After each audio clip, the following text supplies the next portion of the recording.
এবছর ইনশাল্লাহ আমরা সকলে সম্মিলিতভাবে কোকা কোলা নামক যেই পণ্য আছে এই পণ্য আমরা সকলে বয়কট করব ইনশাল্লাহ।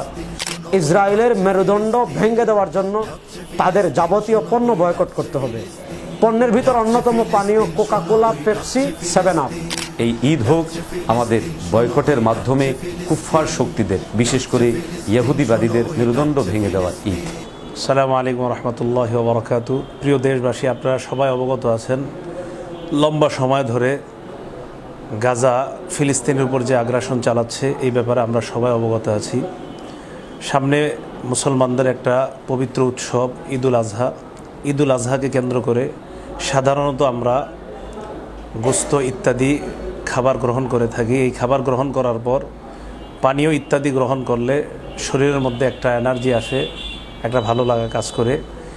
এবছর ইনশাল্লাহ আমরা সকলে সম্মিলিতভাবে কোকা কোলা নামক যেই পণ্য আছে এই পণ্য আমরা সকলে বয়কট করব ইনশাল্লাহ। যেই পণ্য মুসলমানদের রক্তে রঞ্জিত এই পণ্য আমরা কিছুতেই ক্রয় করব না। নিকটস্থ যারা আছে তাদেরকে এই ব্যাপারে আমরা সতর্ক করে দিব। দেশবাসী সহ সকলের প্রতি আহ্বান জানাচ্ছি। গাজার কথা সবাই জানি। মুসলমানদের রক্ত ঝরানোর পিছনে ইসরায়েলকে আর্থিক যারা সহযোগিতা করছে তাদের ভিতর অন্যতম কোকা কোলা। আপনারা জানেন 1997-তে ইসরায়েল অফিসিয়ালি রাষ্ট্রীয়ভাবে কোকা কোলাকে সম্মাননা দিয়েছিল তাদেরকে আর্থিক সাপোর্ট দেওয়ার কারণে। ফিলিস্তিনে আমরা যেতে পারছি না, গাজায় আমরা যেতে পারছি না। আমাদেরকে কি করতে হবে? ইসরায়েলের মেরুদণ্ড ভেঙে দেওয়ার জন্য তাদের যাবতীয় পণ্য বয়কট করতে হবে। পণ্যের ভিতর অন্যতম পানীয় কোকা কোলা, পেপসি, 7 আপ। এই ঈদ ত্যাগের ঈদ। এই ঈদে আমাদের মুসলমানদের প্রতিজ্ঞা হবে আমাদের জীবন চলে যেতে পারে, কোকা কোলা, পেপসি, 7 আপ আমরা খাবো দূরের কথা, স্পর্শ করব না। গাজা, রাফা সহ গোটা ফিলিস্তিন জুড়ে যে হত্যাযজ্ঞ চলছে, ইতিহাসে তার কোনো নজির খুঁজে পাওয়া যায় না।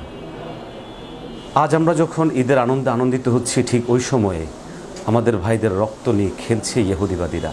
এই সময় আমাদের জেগে ওঠার সময়, তাদের বিরুদ্ধে, তাদের আগ্রাসনের বিরুদ্ধে সর্বাত্মকভাবে নিজেদের ঝাঁপিয়ে পড়ার সময়। কিন্তু আফসোস যে আমাদের অপারগতা, আমাদের অক্ষমতা। তাই আসুন, যতটুকু সাধ্য সক্ষমতা আছে আমরা ইহুদিবাদী, জায়নবাদী এই কুফরি শক্তির কোমর ভেঙে দেওয়ার জন্য, অর্থনৈতিক মেরুদণ্ড ভেঙে দেওয়ার জন্য আমরা চেষ্টা করি।